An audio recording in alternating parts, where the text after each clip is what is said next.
मित्रांनो, काजवा महोत्सव बघितला आपण? काजवा महोत्सव बघितलाय का? नाही. भंडारदऱ्याला दरवर्षी साजरा होत असतो. काजवाला हिंदीत काय म्हणतात? जुगनू. एक शेर ऐकतो आणि कंटिन्यू करतो. बिना मेहनत के तब तो ताज नहीं होते, बिना मेहनत के तब तो ताज नहीं होते. ढूंढ लेते हैं जुगनू अंधेरे में भी मंजिल, ढूंढ लेते हैं जुगनू अंधेरे में भी मंजिल, क्योंकि वे किसी बाहरी रोशनी के मोहताज नहीं होते, वे स्वयं प्रकाशित होते. धन्यवाद.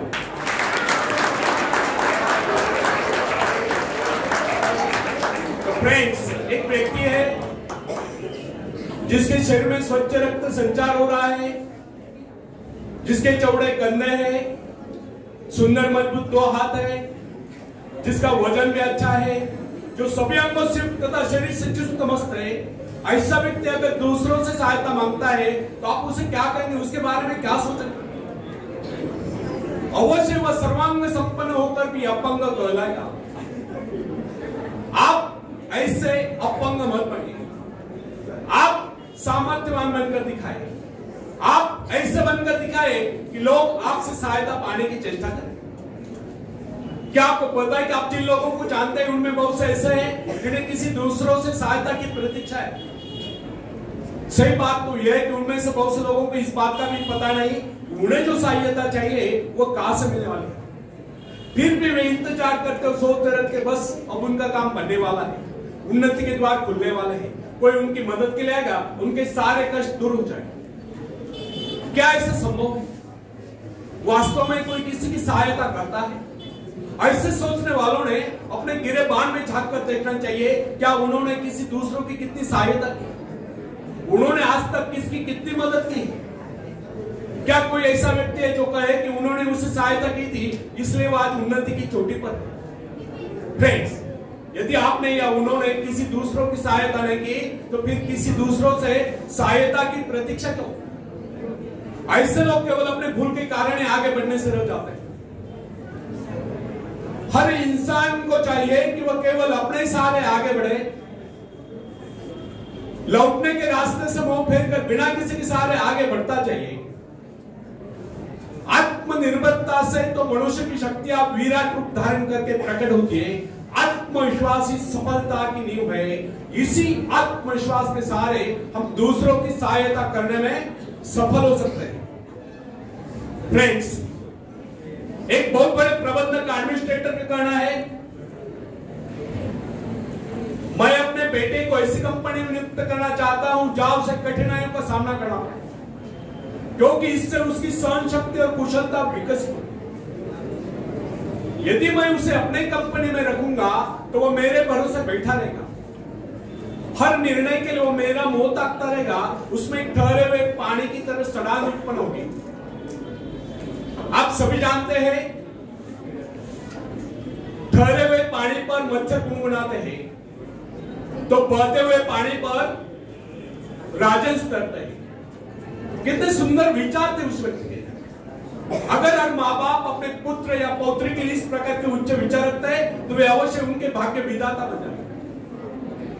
जो माँ बाप अपने बेटों या बेटियों को अधिक लाड प्यार से बिगाड़ देते हैं कि बच्चा जब चाहे स्कूल जाए, जब चाहे कॉलेज जाए, जब चाहे छुट्टी कर ले, जब चाहे काम पर जाए, जब चाहे छुट्टी कर ले, तो ऐसे बच्चे भविष्य में कुछ नहीं कर पाते. उनका तो भविष्य नष्ट होता है. अपनी शक्ति पर स्वयं ही भरोसा करना पड़ता है. अपने कार्य स्वयं करने वाले सफल होते हैं. इसी से मानव के चरित्र का निर्माण होता है. जिन बच्चों को यह पता हो जाता है कि वे अपने माँ बाप के सहारे जीवित रह सकते हैं, वे अपने बल पर कोई भी कार्य समर्थ होकर भी कर नहीं पाते, वे वैसी कोशिश भी नहीं करते. जबकि उन्हें समझना चाहिए माँ बाप तो सदा के लिए उनके आश्रयदाता नहीं बन पाएंगे. एक दिन तो ऐसा आने वाला है जब उन्हें अलग अलग जीवन बिताना ही पड़ेगा. तब ऐसे लोगों को भयंकर मुश्किलों का सामना करना पड़ता है. इसलिए फ्रेंड्स, यदि आरंभ से अपने कार्य स्वयं करने की आदत डाली जाए तो यह आदत आपके भविष्य के लिए बहुत ही लाभकारी सिद्ध होगी.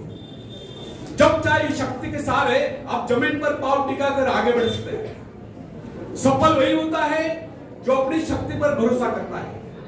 अपने काम स्वयं करने वाले सफल होते हैं, दूसरों के सहारे आगे बढ़ने वाले अक्सर भवन में फंस जाया करते हैं। फ्रेंड्स, जिस नाव की पतवार आपके हाथ में नहीं, वो नाव आपको पार करा दे, इस बात की क्या गारंटी? आपका जीवन तो उसके हाथ में है जिसके हाथ में नाव की पतवार है। वो चाहे तो आपको डुबो दे, चाहे पार करा दे। फ्रेंड्स, जब नदी में बाढ़ आती है तब जो साहसी है, जिसे अपनी शक्तियों पर पूरा विश्वास है, वह तो तैरकर उस पार चला जाएगा। लेकिन जो डरपोक और कायर है, वो तो बीच मझधार में डूबकर अपनी जान दे देगा। सहायता पाना और सहायता की प्रतीक्षा करना, दोनों ही बातें प्रगति की राह में बाधा है। अतः हर युवक या युवती के लिए आवश्यक है वो शुरू से ही अपने काम स्वयं करने की आदत डाले। अपने माँ बाप आदि लोगों की शक्ति से विश्वास हटाकर केवल अपनी शक्ति के बल पर आगे बढ़ने की कोशिश करें। जिस क्षण आप बाहरी सहायता लेना बंद कर देंगे, उसी क्षण आपके भीतर आत्मनिर्भरता का अंकुर फूटते हुए महसूस होने लगेगा। स्वयं कार्य करते समय यदि आप असफल भी हो जाते हैं तो बिना उस असफलता को घबराए तुरंत उस कमी की खोज कीजिए जिसके कारण आपको असफलता मिली, और जैसे आप उस कमी को खोज निकाले, तुरंत ही उसे दूर करने के प्रयास में जुट जाइए। आपका वास्तविक आदर तभी होगा जब आप एक सफल व्यक्ति के रूप में दुनिया के सामने हो। मगर यदि आप एक व्यक्ति के बाद दूसरे व्यक्ति के आगे हाथ फैलाना शुरू कर देंगे तो लोग आपको मंगता या भिखारी कहेंगे। अतः आप ये प्रण कर लें कि आपको केवल अपने भरोसे जीना है, ना कि किसी की दया पर। क्योंकि बाहरी सहायता किसी किसी वक्त वरदान सिद्ध होती है, अधिकतर समय यह अभिशाप ही सिद्ध होती है। फ्रेंड्स, बाहरी सहायता मनुष्य की काम करने की गति को मंद करके शरीर में सुस्ती ला देती है। आप ऐसे लोगों से मैत्री कीजिए जो आपको जीवन में आगे बढ़ने की प्रेरणा देते। कुछ लोग एक बाजू या एक पाव वाले होते हैं, फिर भी अपनी लगन और अपनी मेहनत से अपनी जीविका चलाते हैं, फिर तो आप तो हट्टे कट्टे फिर आगे बढ़ने की कोशिश आप क्यों नहीं कर सकते? फ्रेंड्स, मैं एक ऐसे व्यक्ति को जानता हूं जिसका एक पैर किसी रेल दुर्घटना में कट गया था। उसने कभी किसी से भिक्षा नहीं मांगी, किसी से दान लेना गवारा नहीं किया, यहां तक कि अपने बहन भाई का भी उसने कभी सहारा नहीं लिया। उसने एक छोटा सा धंधा फुटपाथ पर आरंभ किया। शुरू में वह न्यूज़पेपर बेचने लगा, 2 पैसे बचाकर उसने वजन तौलने की मशीन खरीदी, उस पर अपना पेट पालने लगा। आज वही व्यक्ति उसी फुटपाथ के किनारे एक बहुमंजिला बिल्डिंग में न्यूज़पेपर स्टॉल लगाकर बैठा है, साथ में जेरोक्स सेंटर भी खोल रखा है, और सुना है आजकल वो मोबाइल शॉप भी चला रहा है। वो स्वाभिमानी था, किसी से मदद लेना वो अपना अपमान समझता था। आज वही व्यक्ति उन लोगों को जिनके हाथ पैर सलामत है, ऐसे परिवारजनों को खिलाता पिलाता है, उनकी हर प्रकार की सहायता और मदद करता है, तो इसमें किसी को हैरत न हो। आज वो दूसरों की सहायता करने को हो चुका है।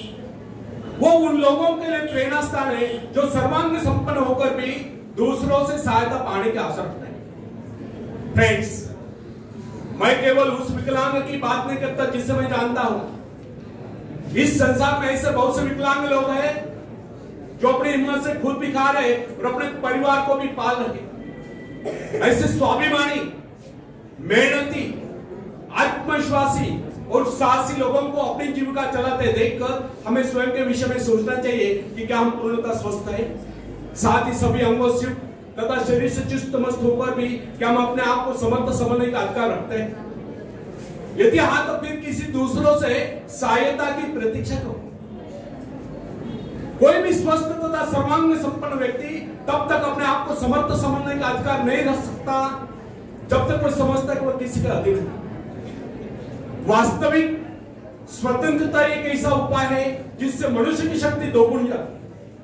इस प्रकार की भावना अन्य किसी प्रकार से प्राप्त नहीं होती। जब कोई युवक या युवती अपनी हिम्मत के साथ किसी व्यापार में उतरता है तो उसके मन में एक श्रेष्ठ भावना अवश्य उत्पन्न होती है। यही भावना उसे प्रसन्नता प्रदान करती है।